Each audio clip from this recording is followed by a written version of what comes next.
টাকার আছে আর দুটো আছে 15 ডালা 101 টাকা। এটা 100।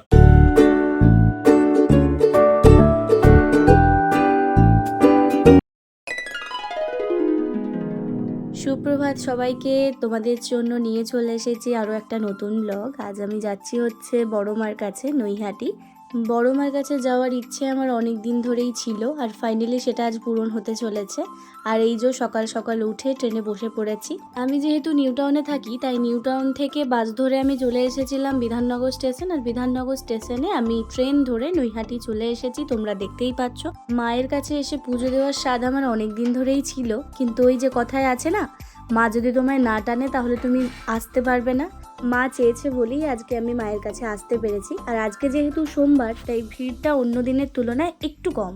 তোমরা যদি নৈহাটির বড়মার কাছে পুজো দিতে আসতে চাও, তাহলে তোমাদেরকে আমি বলবো তোমরা বিধাননগর স্টেশন থেকে নৈহাটির যে কোনো লোকাল ট্রেন পেয়ে যাবে। তো সেই লোকাল ট্রেন ধরে তোমরা চলে আসতে পারো। আর যাদের যাদের ইতিমধ্যেই মায়ের কাছে চলে আসা হয়ে গেছে, তারা অবশ্যই কমেন্ট করে জানিও। যারা বড়মার কাছে আসবে ভাবছো, তারা অবশ্যই কিন্তু সকাল সকাল বেরিয়ে পড়ো, কারণ সকাল সকাল আসলে তোমরা ভিড়টা একটু কম পাবে। আর এই যে তোমরা দেখতেই পাচ্ছ, রাস্তার দুই ধারে এরম পুজোর সামগ্রী নিয়ে বসে আছে। তোমরা এখান থেকেও কিনতে পারো, একটু সামনে গিয়েও কিনতে পারো। বিধাননগর স্টেশন থেকে নৈহাটি জংশন ভাড়া নিয়েছিল হচ্ছে 10 টাকা পার হেড। আর সকাল সকাল আসলে কি বলো তো, ট্রেনগুলোও বেশ ফাঁকা ফাঁকা থাকে। আর মায়ের মন্দির খোলা থাকে হচ্ছে সকাল 8টা থেকে দুপুর 1টা অবধি, আর বিকেল 4টে থেকে সন্ধে 8টা অবধি। চলো আর দেরি না করে আমি পুজোর সামগ্রীগুলো কিনে নিই। দুটো আছে 15 ডালা 101 টাকা। এটা 100 টাকার মালা, 10টা মিষ্টি, হাতে বাঁধা সুতো, চেলি সব দিয়ে বড় মাছ। একটা আছে 51 টাকার ডালা, আর একটা হচ্ছে 101 টাকার ডালা। তো 51 টাকার ডালাতে মোটামুটি ওই 4 থেকে 5টা মতো মিষ্টি থাকবে, আর বাকি সমস্ত কিছুই থাকবে। আর 101 টাকার ডালাতে থাকবে হচ্ছে 10টা মিষ্টি, বাকি সব কিছুই থাকবে। আমি এখানে দুটো 51 টাকার করে ডালা নিয়েছি।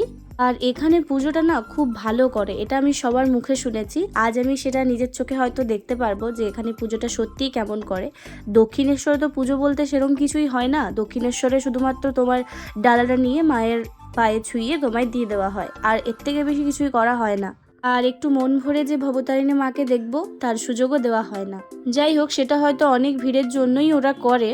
আর এই যে তোমরা দেখতেই পাচ্ছ, রাস্তার দুই পাশে এরকম মায়ের পুজোর সামগ্রী নিয়ে দোকানগুলো সেজে উঠেছে। তোমরা দেখো, জবা ফুলের মালা থেকে শুরু করে সমস্ত কিছু আছে, এবং মায়ের বড় বড় ছবি আছে, যেগুলো দেখতে খুবই ভালো লাগছিল। আর এই দেখো, বাইরের থেকে লাইনটা এগিয়ে আমরা ভেতরে চলে এসেছি। আর ভেতরে এরকম সারি সারির ব্যবস্থা করা আছে, ওই রেলিং ধরে ধরে ধরে ধরে এগোতে হবে। যাই হোক, চলো পুজোটা দিয়ে নিই, তারপর তোমাদের সাথে দেখা হচ্ছে।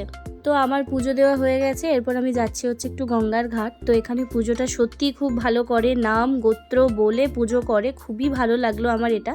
আর বড় মাকে তুমি মন ভরে ডাকতে পারবে। আর এই দেখো আমাদের মা গঙ্গা। গঙ্গার জলে যতই আবর্জনা পড়ুক, গঙ্গা কিন্তু সেই পবিত্র আর সেই স্বচ্ছ। পুজো দেওয়া হয়ে গেছে, খেয়েও নিয়েছি, ওখানেই খেয়েছিলাম লুচি আর তরকারি। তারপর টিকিট কেটে আবার ট্রেনে বসে পড়েছি। এরপর ঠিক যেমনভাবে এসেছিলাম বিধাননগর স্টেশনে এরপর নামবো, তারপর বাসে করে চলে যাব নিউ টাউন। আজকের মতো ভিডিওটা এখানেই শেষ করছি। ভিডিওটা ভালো লাগলে একটা লাইক, কমেন্ট, শেয়ার এবং সাবস্ক্রাইব করতে কিন্তু ভুলো না। দেখা হচ্ছে খুবই তাড়াতাড়ি।